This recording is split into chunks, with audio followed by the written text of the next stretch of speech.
Bienvenue, je suis en Mbuji-Mayi, au Kasaï oriental, à la rencontre d'un homme de Dieu, que je demande de venir me rejoindre, ici donc, en Mbuji-Mayi. Bienvenue, monsieur l'abbé. Merci beaucoup. Alors, beaucoup de ceux qui nous suivent dans le monde doivent un peu vous connaître. Qui êtes-vous?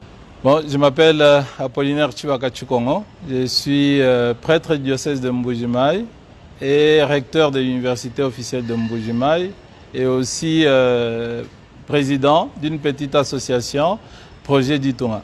Alors, on va parler de tout ça parce que c'est un peu atypique, un prêtre qui est à la fois enseignant, écrivain et puis promoteur d'une ONG qui fait parler d'elle, cette ONG. D'abord, la vocation à devenir prêtre, c'est parti comment? Tout petit, là il faut poser la question à ma mère. Elle me dit qu'à l'âge de 3 ans, je faisais la sieste et je me suis réveillé en criant « Laissez-moi, je suis prêtre ». Et depuis ce temps-là, c'est ça. Alors, vous êtes prêtre ici en Mbuji-Mayi, oui. On est devant l'édifice majestueux ici, donc en Mbuji-Mayi, mais on y viendra un peu plus de détails un peu plus tard. Votre association, d'Itunga, oui. Qu'est-ce que c'est? Bon, c'est une petite association paysanne qui aura bientôt 20 ans l'année prochaine. 20 ans, c'est pas peu, hein? C'est pas peu, 20 ans. Bon, c'est à la fois beaucoup et très peu. C'est beaucoup par rapport à nos moyens, par rapport à nos ambitions. Et faire vivre une petite structure pendant 20 ans, ce n'est pas facile. Donc c'est beaucoup, il faut rendre grâce à Dieu. Mais elle est petite par rapport aux besoins, par rapport aux demandes, par rapport à ce qu'il faut faire. Donc alors, ce qu'on fait, c'est vraiment Alors, cette association, d'après mes recherches, est spécialisée quasiment dans des choses essentielles. L'agriculture, la construction, de l'assistance aussi. Concrètement, vous faites quoi? Nous accompagnons notre société et l'État congolais dans la réalisation de son projet de développement pour notre peuple. Donc on fait tout, même la prison aussi, on fait la prison. Donc on peut dire indirectement on est dans la justice. Vous accompagnez ceux qui sont en prison? Oui, par exemple en Andajika on a construit la prison et nous apportons là l'assistance, l'alimentation, les soins de santé et c'est nous qui prenons en charge les tribunaux forains quand il doit siéger.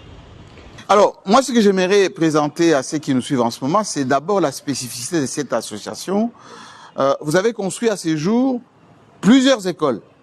Oui, nous sommes en train de construire les 5 dernières et quand on les aura achevées, ça va faire au total 101 écoles. 101 écoles? Oui, construites depuis 2005. De quelle capacité?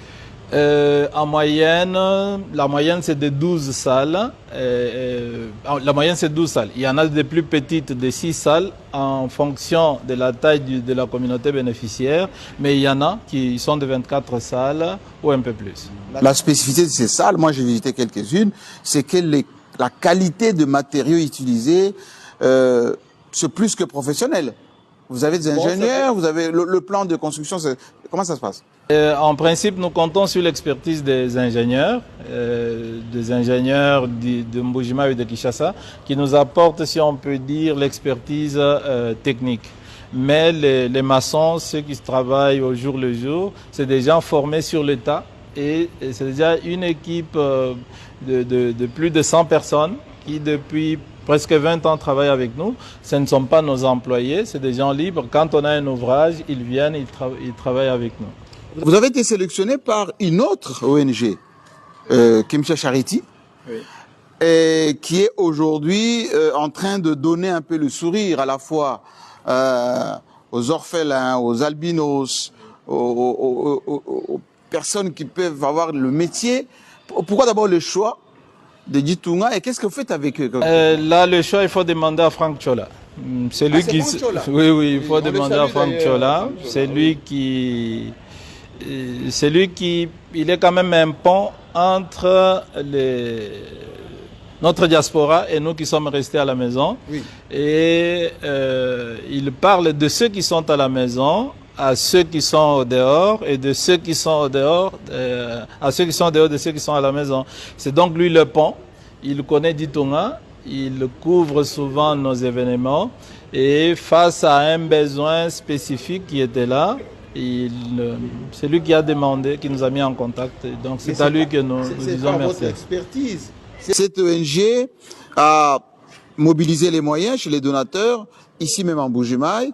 Vous avez été sélectionné. Qu'est-ce que vous allez faire exactement avec Kemisha Charity?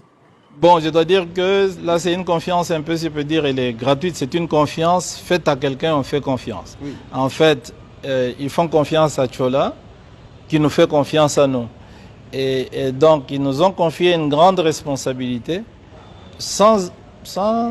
pratiquement sans nous connaître, sans avoir été chez nous. Ce ne sont pas des gens qui ont déjà été en Andanjika ou ailleurs, qui ont vu ce que nous faisons. Ils ont dit, Chola l'a dit, donc nous essayons. Et donc moi je suis reconnaissant parce que là c'est une confiance gratuite. Et c'est cette confiance gratuite comme prêtre que nous jouissons régulièrement. Beaucoup de gens passent par nous. Ils font confiance gratuitement et nous faisons tout pour... Alors, Kemisha Charity nous a déjà associés à la fête de Noël en Bujumaï, où on a accompagné ensemble plus de 2000 enfants. 2000 enfants? Oui, albinos et orphelins. Une grande fête. Et ma grande surprise était de me retrouver au centre de cette fête-là, alors que j'étais un invité. Et la fondatrice, Céleste Mukona Mwambanzambi, s'est effacée pour me mettre... vous y êtes aujourd'hui parce que moi j'ai visité quelques centres que vous êtes en train de réaliser, baptisés au nom des donateurs. L'objectif c'est quoi? L'objectif en fait, les fonds récoltés, qui pour moi au Congo en participant à une campagne c'était une grande somme, plus de 405 000 $. Les fonds récoltés, elle nous a demandé qu'est-ce qu'on pouvait en faire. Donc elle nous a laissé l'initiative, nous localement, de dire voici ce que nous voulons. Et donc c'est pas quelqu'un qui est venu avec des idées, un projet arrêté. Non, c'est quelqu'un qui a dit je mobilise mes amis, nous allons chez nous. Qu'est-ce que nous pouvons faire? Alors on s'est dit, investissons dans l'éducation avec une orientation vers la professionnalisation parce que c'est ça l'avenir de notre communauté. Mais aussi accompagnons les personnes avec albinisme. Voilà, donc on l'a fait. Les montants, la somme qu'elle nous a remise, nous sommes en train de construire 5 écoles qui seront inaugurées d'ici mi-novembre. On va livrer les ouvrages. C'est dans 5 territoires du Kasaï oriental, Katanda, Chilengi, Lupatapata, Miabi, Kabeyakamanga. Donc c'est ça que nous sommes en train de faire. C'est des moyens qui viennent de personnes de bonne volonté et qui sont consistants pour un tel... Alors, Monsieur l'abbé, je ne vais pas trahir le secret, mais nous sommes dans un site immense. D'ici le mois d'octobre, on va inaugurer ici une université. C'est une première au Kasaï oriental. Je ne vous demande pas de développer. Je vous demande simplement, vous êtes recteur. C'est quoi cet ouvrage et ça consiste à quoi? Qu'est-ce que vous êtes en train de faire ici?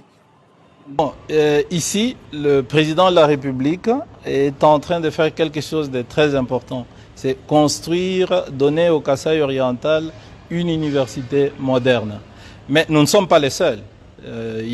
C'est un projet qui concerne une vingtaine d'universités au Congo. Il y en a déjà, je crois, 5 ou 6 qui sont en construction. D'ailleurs, à côté de nous, à Kananga, l'inauguration aura lieu pratiquement au même moment. En octobre? Non, j'attends les dates. Oui. Donc j'attends les dates. Disons, je souhaite que ça soit le plus tôt possible. La rentrée... Moi, je vis. Bon, ceux qui nous suivent n'ont pas encore vu, ils verront au mois d'octobre. Mais c'est...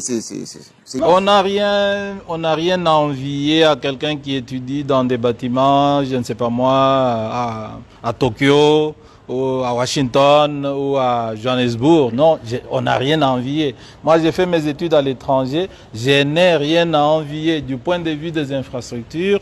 Mes étudiants ne seront pas complexés. Là, moi-même, maintenant, j'ai toujours invité des amis européens qui viennent ici. Un collègue recteur est venu. J'avais honte de lui montrer mon bureau et les auditoires de nos étudiants. Okay. Mon bureau, je pense que quand il est entré dans mon bureau, je pense qu'il se sentait dans une porcherie.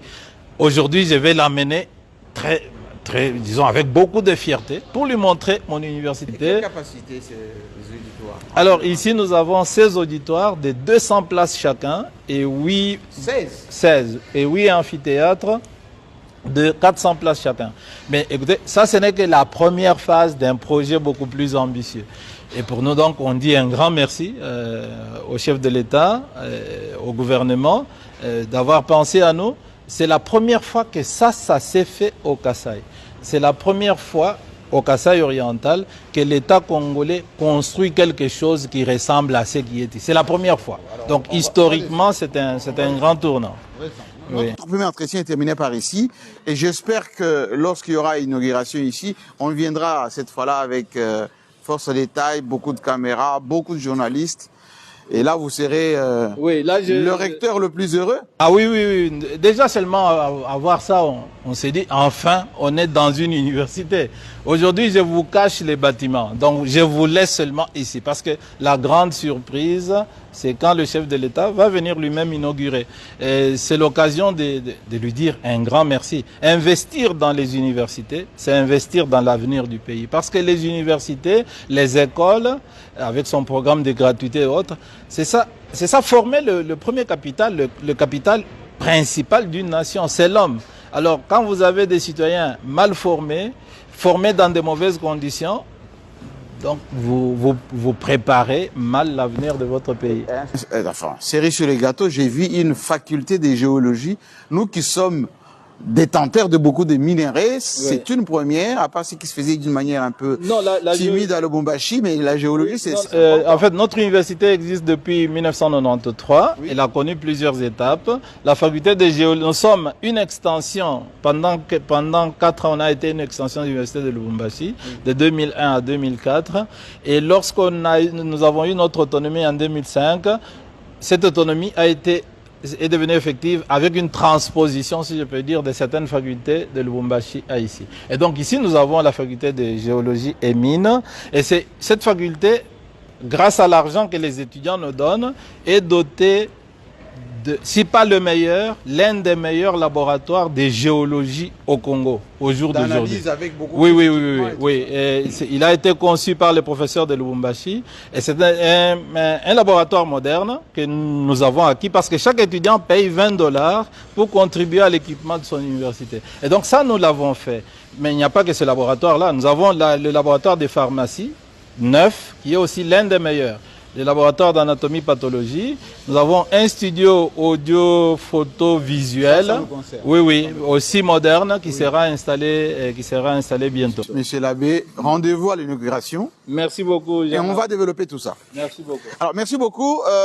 La rencontre est terminée par ici. On va se retrouver à l'inauguration au mois d'octobre précisément. Et là, vous allez parcourir tout ceci avec admiration peut-être. Allez, en octobre.